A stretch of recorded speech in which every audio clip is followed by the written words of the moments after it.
Hey guys, welcome to this week's video. My name is Carla, welcome back. And if you're new here, I make videos about decluttering, organizing, upgrading your home, your life, your style. So if that interests you, I hope you will click the like button or subscribe. And you can also get a free decluttering guide at my website, thecarlaproject.com. I have a 1-bedroom apartment here in Los Angeles, closet in my bedroom and 1 closet in the hallway. And that hallway closet is the space where I just store everything, all kinds of random things. And instead of tackling the entire closet, I've decided today to just do a mini declutter. All I have to do today are my books, my board games, and my magazines. This video is part of the Mega Motivation collaboration. I'm doing it with a bunch of other really cool YouTubers, so make sure to watch the playlist if you need motivation in getting your house decluttered as well. All right, let's get this party started.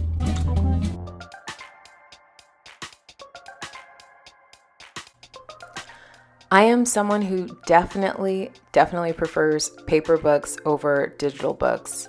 A Kindle or e-reader just never feels the same in my hands as a good old-fashioned paper book.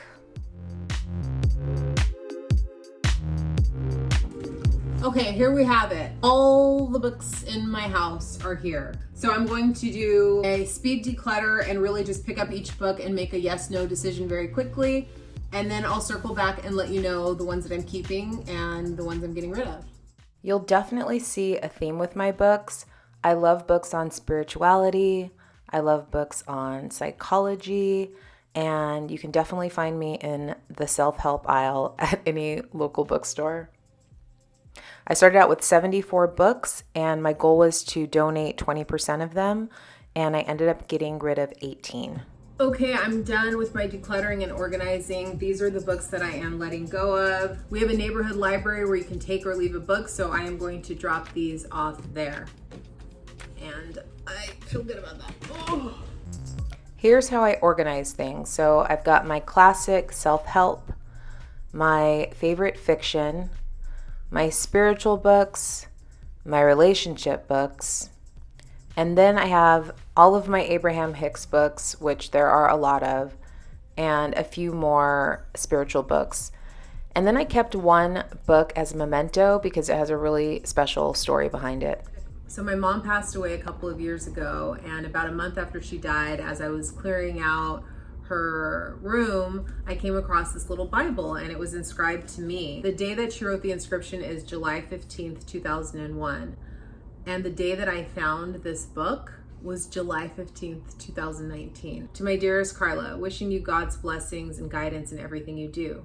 You are always in my thoughts and prayers. You are a blessing to me. I love you with all my heart for all eternity. God will take care of you. Isn't it crazy that I found this book the day that she wrote it, but almost 20 years later, a month after she died? When you're just wanting those kinds of messages from someone that you've lost, this was definitely a hello from her. I will always keep this. Okay, on to board games. I love playing games. I'm super competitive and I have to win. This is a Monopoly board game a friend gave me. It's really cool because it's from Japan, but the box is broken and it's hard for me to store, and I've just like moved it around so much and lost pieces that I'm going to bring this to that little local neighborhood library, and I think a kid would love to have this. These oracle cards, I get these a lot as gifts from friends. Chakra wisdom oracle cards.